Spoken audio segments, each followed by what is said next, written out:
Yeah, what up, everyone? Ryan, come back at you here from Winston Salem, North Carolina, or wherever I'm at tonight.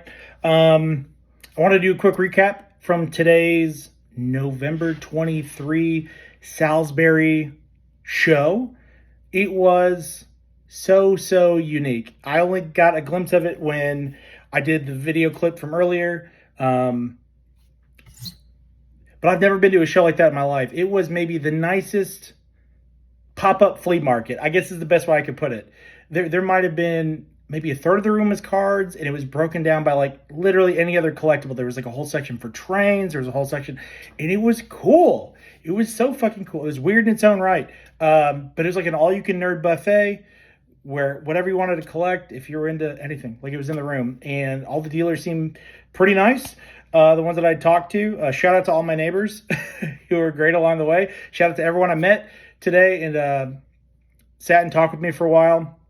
These days can kind of be a grind. I got there at 7:30, ended it at 4. I was one of the last people out of the room at like 4:50.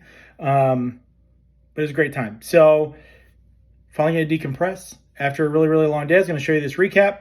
And then back at it tomorrow in Clemens, which is from 9 to 3. I'll be there, I think, as early as 7 when they'll let us in. And I'm going to try to make the most of a Sunday show. I've already driven all this way, so that's why I'm staying the additional time. So long and short of it, anyone who has never been to this show, I highly recommend it. It was one of these like decrepit mall type situations, but it was full.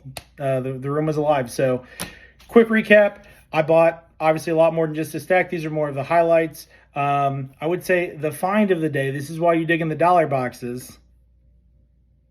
You know, that's like a $30 Giannis rookie I got for $1. Let's see here. 2021 Christian Scott color match PSA 10.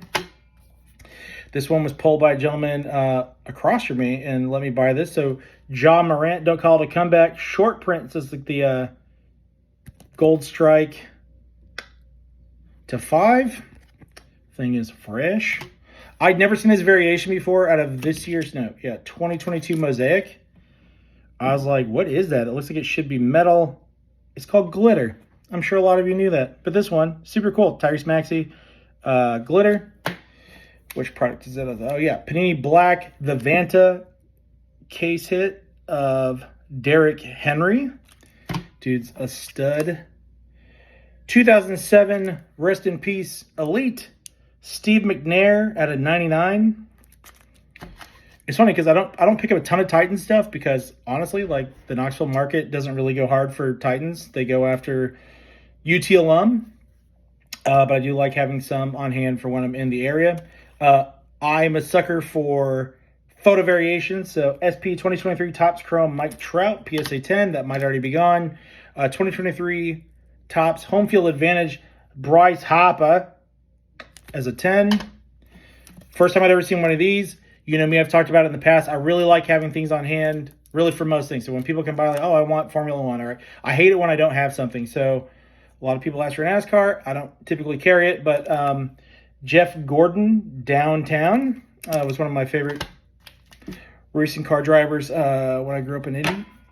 Let's see here. Speaking of Indy, 2022 Panini Immaculate. I don't normally buy SGC, but I'm going to be in Indy, Fort Wayne, Thanksgiving weekend.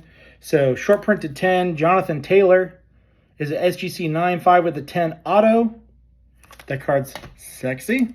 3 more to go. The really good ones. Kaboom! Got Away with Murder 2022. Ray Lewis. Sick card.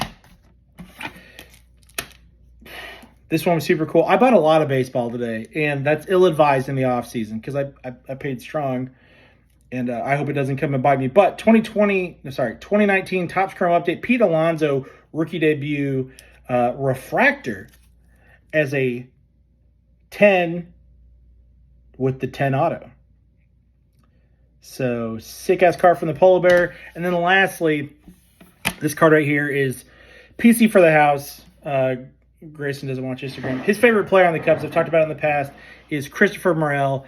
I admittedly took significant shit on this variation when it was announced.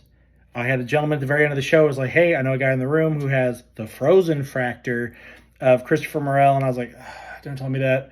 Like, my love for my child exceeds my hatred for this like weird parallel that I think will go down in history as a novelty. I don't think it comes back. And in fact, the negative was so, I think at least behind closed door, they got enough feedback at Topps that even in the new Topps Chrome Update series, it's no longer a negative number. It's like 5 out of 5, but like it still has the same whatever. So long and short of it, I'm going to surprise the boys when I'm going to see them next. That happened. We danced on that card for about 30 minutes. I felt not great.